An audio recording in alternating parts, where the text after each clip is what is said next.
It's another beautiful evening. When I check my watch, it's 6 p.m. on the clock. Beautiful day, the day of the Lord. It's me again, Michael Kimathi, representing Africa's Talking and Impact Masters podcasts. Coming live and direct, just talking about tech ecosystem in the Southern Africa, especially Cape Town. Are you ready? Each and every time we bring you tech makers and movers and shakers.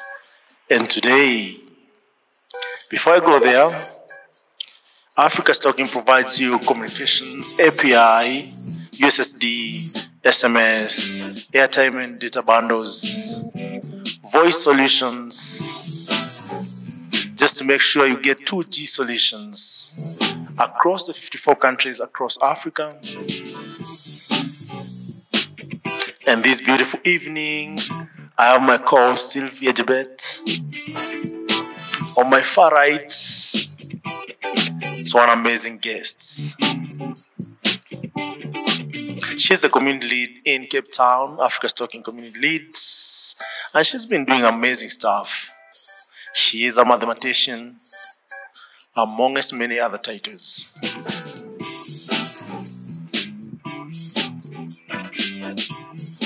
Without further ado, I would like to welcome you to this podcast this evening. And if you have any questions or you like to participate on Twitter Space, please request to be joining, and then we'll add you and listen to you and answer your questions.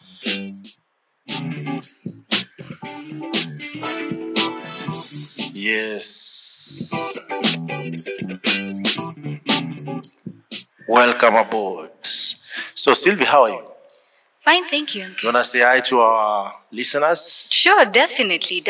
Hello to all those who are listening or tuning in at this point. My name is Sylvia Jebet, and I am from Africa's Talking in the Developer Relations team. Very nice, very nice.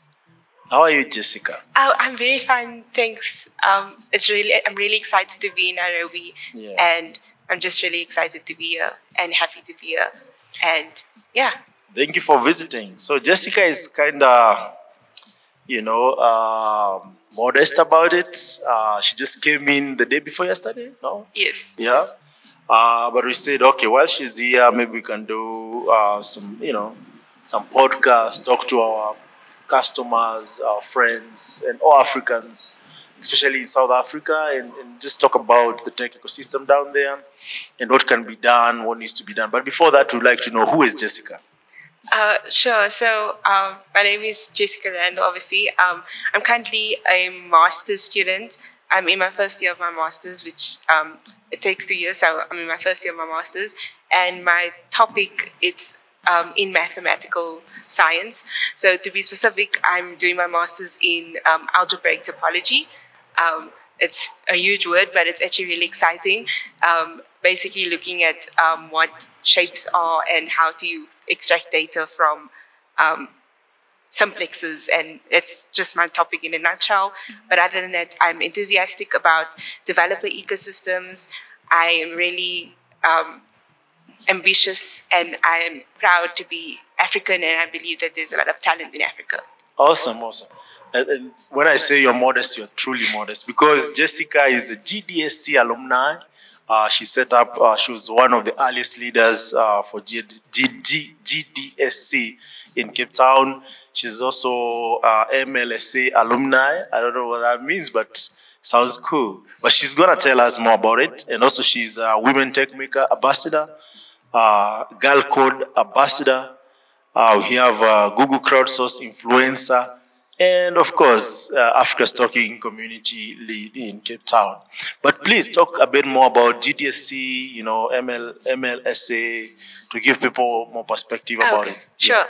So GDSC stands for Google Student Developer Clubs, and basically it's a Google affiliated community that you start up within your university, and it's 1 year. The term is 1 year, and basically during that time you have to host 4 events.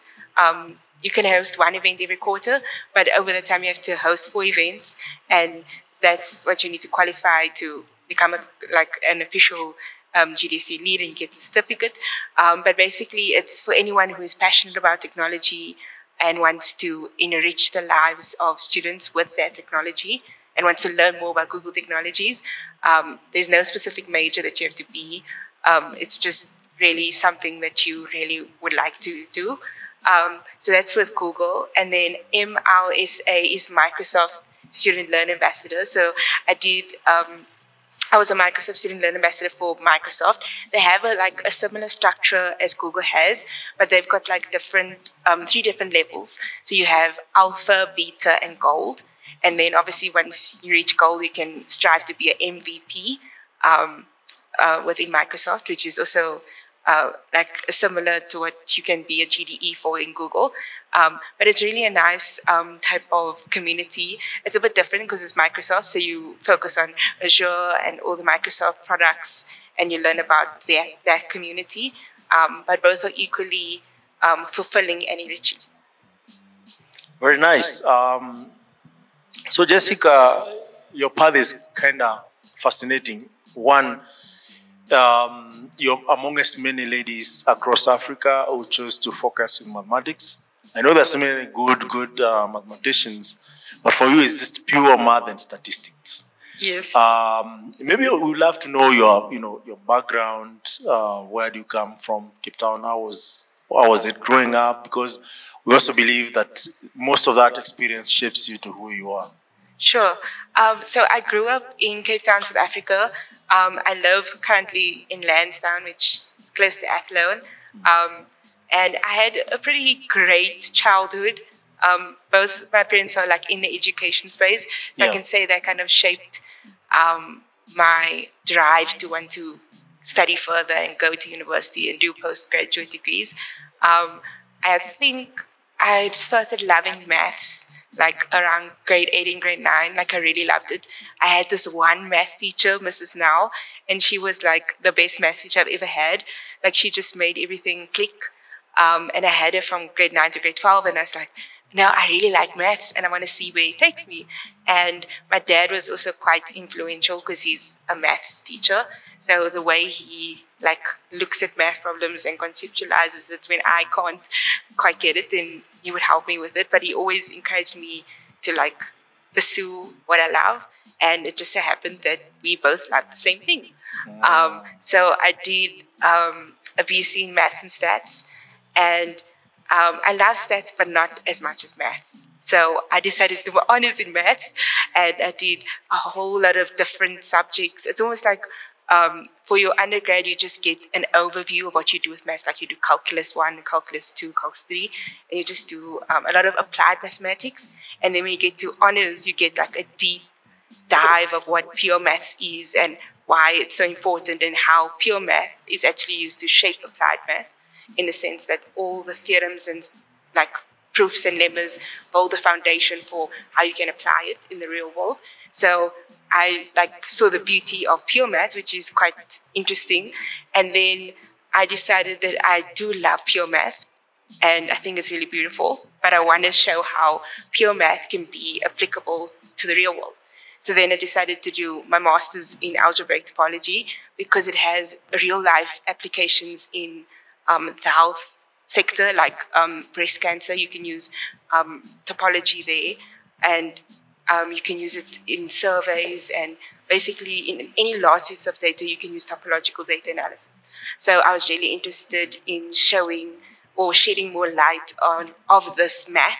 And surprisingly, this math, well, for me, it feels like old math, but it's actually relatively new math in the sense that it's only maybe was discovered or presented maybe 70, 80 years ago, which is considered new. Yeah. So, it's really interesting. So, that's interesting that your love for math started at a really young age. But now as you grew older, even as you were taking the math courses and doing math in your undergrad and in your master's, somehow you fumbled into tech groups and the communities, Google and Microsoft. So I think that's also an interesting trajectory. When did you realize that you could apply your math in the coding, and how did you get into that community? Because I'm guessing math has its own communities, And you could have easily joined math communities, but there's a lot of tech and clubs. Yeah, and clubs. So how did you do that? Okay, so I actually was originally a part of, we started a math club at my university, UWC Math Club, and I was, I was a part of the core team, and we were busy creating events for math enthusiasts. And then there was like 1 or 2 events where the current GDC at that time wanted to work with us, and he worked through me, and we somehow formed a bond, and we worked on events and things. So I didn't really know much about like the tech space then. And then when it came time, I think he was looking for a new lead to take over. And then he asked me if I wouldn't consider applying and then I was like, I was a bit worried because it's like, I don't do comp sci, I don't know everything about tech, and I don't like have a developer, like I don't know in language specifically, because at the time I only knew R and MATLAB and SAS, which is like very mathematical programs, but it still has the foundations of programming. Then he was like, just try and apply. It's not so much about how much you know, but it's how you know how to lead a community and be there for your community and shape your community and bring new knowledge to the community that you know they would be interested in. Yeah. So then I was like, okay, if you describe it like that, then I think I understand where I fit in. So then I applied and I was nervous, and then I got the acceptance email. I was like, yes, I got in. And then I was like the happiest kid while doing that. But while I was going through GDC, I did have like a lot of challenges in the sense that everyone else kind of knew like what the events were going to be because they had that experience in terms of like the comp sci type of realm, or they knew like their community loved cybersecurity, or their community loved those type of things. And mine was like, I'd still learn what my community loved and then kind of bring that across in the best way that I know how, depending on who I knew at the time. Yeah. So that was like one of the challenges. Also, SA was in COVID during that time, so we didn't really like allow in-person events. Yeah. So to like think out of the box of how to make like online events fun enough for people to attend or would want to attend. So the content had to be really interesting. And then I think the whole experience of GDSC and Microsoft Student Learn Ambassadors kind of brought me to like a standstill, because usually when you think of tech, you just think of, the software programmer that's sitting in front of the computer and like coding away. And then I started to learn about new roles like product manager, program manager, DevRel, developer relations, obviously DevRels for short, like all of those different types of roles. And I was like, I could actually be a part of like those roles. And then like my passion for tech started to bloom, and I'm the type of person that I don't like to be put in a box. So I thought, okay, instead of saying no to math, let's keep math, because I still love math, and keep tech and be a part of both. Interesting. Very nice. So you said you started really getting that interest that you could do math at grade 9, right? My question would be around, now your parents were teachers, they were teaching math. Before you really got it, how was that experience? Were they like frustrated that, you're not getting this math? And how did you really arrive there? Because I'm sure maybe different people across Africa, they have these challenges. Like, what do I do? Do I do engineering? Do I do, become a doctor, become an engineer? Because those are like the 3 main career paths. But also, most of them require sciences. And actually, 90% of them require mathematics. So how was that journey for you? Maybe there's a parent listening out there, maybe there's a kid listening out there who would like to know, how do you really develop this, interest towards math? Okay. So I think what kept me so long, like going all the way to masters or honors or just finishing my undergrad in specifically math, is that you have to be like very curious. So like even if you're just doing engineering and you like you don't have to do math all the time, but you're just doing engineering and math is a part of it, you have to be curious within that subject, within that space. So engineering is all about solving problems, and like you look at the specific problem and then you have to like read the blurb or like the problem that you get, and then you have to like break it down and then use maths to kind of fix that problem. So I feel like if you're that excited about engineering, the math is never a problem. Obviously, you have challenges, but it's almost like when you're that passionate about the thing that you want to do, the challenges they're not obstacles for you.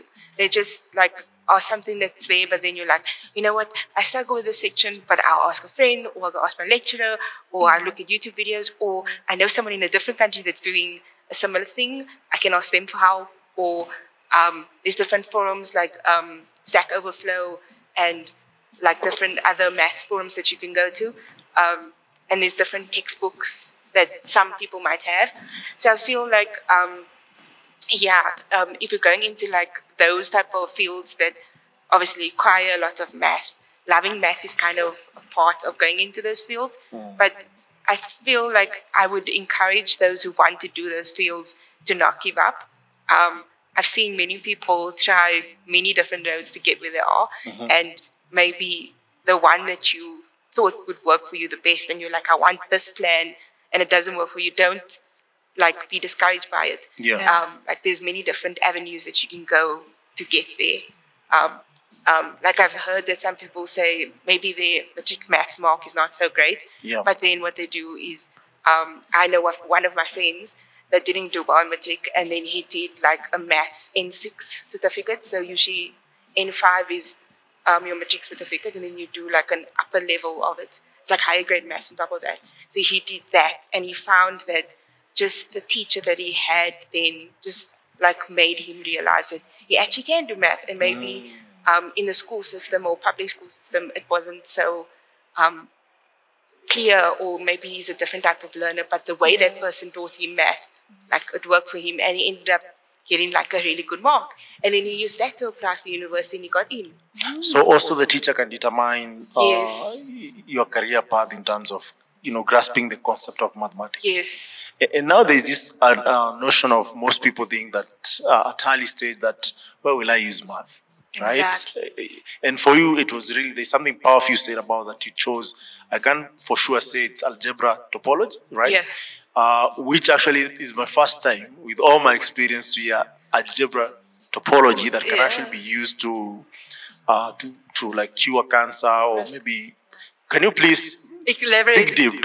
Don't assume that we know math or anything. Just please take us bit by bit, like how does this translate into application? Because there's always been debates, like even in programming, most of the time, there are people who will ask them, so where do I use math? But of course, I know algebra, statistic, discrete is really big in mathematics. But this is the first time I'm hearing about algebra topology that can be applied in medicine. So please take us step by step. And if there are other fields that you evaluated and saw the application, that would be really also important. Okay, so I will try my best to explain. It's very hard to like break it down, but I will try my best. So basically, I looked at algebraic topology. So with that topic in mind, I was looking at breast cancer, or the application of breast cancer within AI and everything. So basically, algebraic topology is a way to describe the shape of data.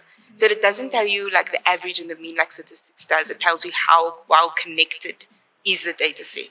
Are there any holes in the data set? And those type of features can be used to detect like, is there a breast cancer like probability or something, and then you'll be able to recognize if it has any of those things within that data set. And then obviously once you created you can create like algorithm with this, because it'll tell you how well connected the data points are, and if there's holes and all of those things. So you'll see, you'd know what you're looking for. So you would categorize the different types of breast cancers that you have with a topological data analysis, and you build like an algorithm on those scans, and then you can feed it through a machine learning model to recognize those things. Interesting. So math can be applied in various ways, no matter what you're doing. If you think about it, most of the things we interact with or do on a daily, it's a game of numbers. Always a game of numbers. So that how did you explore, or you had your parents in the education field, so maybe they were They gave you a bit of a nudge in the right direction and showed you. But what would you tell people who are trying to understand what else if I'm not doing pure math? How do they research and find other types of math, like algebraic topology? Okay, so when I was like thinking for my master topic what I should do, my supervisor was actually quite observant. So when I was doing my honors project, I'm actually quite a visual learner. Like I want to see where the math is applied, I want to understand why, and I want to be able to show what it means. Yeah. So he noticed that I'm a very graphical or visual person. So he realized that that type of math speaks to me more, and it's what I'm passionate about. So he advised me to do algebraic topology, but obviously it depends. If you really like applications, then you should look into all the different types of applications that you can use with math. So like if you notice that you really like finance and you like stock options and you're really interested in that finance world, then ordinary differential equations works, stochastic calculus works because you work with American and European options, and that builds like a foundation for like what you want to do. Like if you want to do predictive analysis within that field, within finance, you can also do that. Most people like to go into actuarial science, but what most people don't know is that a lot of that is actually math. So you can do a BC and then branch into actuarial science and you just learn all the like economics part, but all the math part you have basically, because you do like a full-on BSc, which is like the foundation of math. But there's lots of things, like even if you are not qualified as an engineer, but someone needs to hire an engineer and you did physics and you did maths, you basically have the core values of what an engineer needs in terms of solving problems. Yeah. Like if they just give you something and say, look, we need to fit this device into this type of, I'm just thinking of a plumbing problem or something. Yeah. Then they would think, okay, let's think of a physics major or maths major. And surprisingly, banks actually hire physics majors. Interesting. Yeah. Banks actually hire physics majors, which is really interesting because you're like, physics, but they actually have a very good understanding of how finance works according to physics laws and everything. And maths kind of brings that also together because you can't do physics without maths. But even geology at some point needs some mathematical understanding. So it's literally like in every bit of parts. There's a game of numbers everywhere, no matter where you go. Even law, actually, because one of our requirements is that you have to do maths to do law. It's actually a requirement. But if you think about it, they did a study where they looked at people who did math and people who did not do math, and those who did math actually had more greater logical reasoning than those who didn't. So it's there, but maybe subtly there. So maybe another question I would have around math still is when you break down math into algebra, statistics, there is a discrete, there's pure mathematics, there's applied mathematics, and how when you break it down, it becomes really more immersive than just general math, and why this is important as a mathematician. Okay, so obviously, most people when they study math, they didn't really know that there's pure and there's applied math. So you have pure math, which is more like algebra, group theory, where you work with groups, which is just like if you have abstract constants like alpha and beta, and then you create a group with it, and you add like different operations to make it a group. There's like a definition of what you make it a group as. And then there's topology, and you're dealing with spaces and category theory. That's all pure math.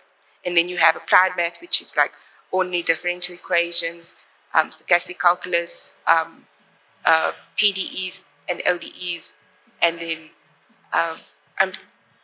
finance. If you do any type of math with finance, that's all like applied math. So it's kind of important to know the difference. So a good example would be that a computer science student wouldn't need to know like real analysis. So unless you want to do a major in math. But I mean, you would really need to know real analysis. So it's important to know which type of math is most applicable to you. I know one of my friends that did ComSci, but he also did the finance math module, which is so interesting because I was like, why would you take the finance math module? It's like, why didn't you do IFS? And then I realized why he took that. And he's like, Jess, I need to know how to do business outside of the ComSci world. And learning about stock options and trading from a maths perspective means that I'll always do trading right, in the sense that I know the risks and I'll be able to calculate probability and everything on that scale. He said we might not learn it as a real life application, but that knowledge is not wasted. Yeah. So he saw it as a learning opportunity, in the sense that I've got another door outside of the ComSci world in case it becomes saturated with what he does. So that I find that really interesting. So I feel like as an individual, you really need to know which type of math you need and what works for you. So if you're doing if you're doing physics or any type of engineering, calculus is probably your best friend, because it forms the most foundation, and they always ask you to calculate the area of something, and then you have to do integrals, and you need to know how to implement integrals in that problem. And there's also fluid dynamics, which is also where you use math application, which is applied mathematics. So anything like that, you'll know that you need to use those type of things. And then you also get discrete mathematics, which is combinatorics or combinations, which is more like logic maths, but it's also a nice field to go into. So when I was doing my undergrad, I did graph theory, and it's also quite interesting. So you deal with all these logical problems. There was one about you can't cross a bridge with, I don't know, but there was a problem. I can't get to this problem, but I will find the name of it. But it was this famous problem where you, it's logical things how do you cross a bridge without skipping a bridge or something, or how do you go one way without coming back that same way? Logical thinking of how to solve a problem, which is also a different type of maths, which is more for if maybe you're going into business and you need to know just how to approach problems and how to find a solution if your solution is not working. Then that type of maths helps there, because you always have to think outside of the box, and you have to not be afraid to give up. You know what I mean? You have to really always be hands-on, but it's a thinking muscle that's always practiced, which is why I say it would be good for business. Just knowing how to navigate that logical realm. Yeah.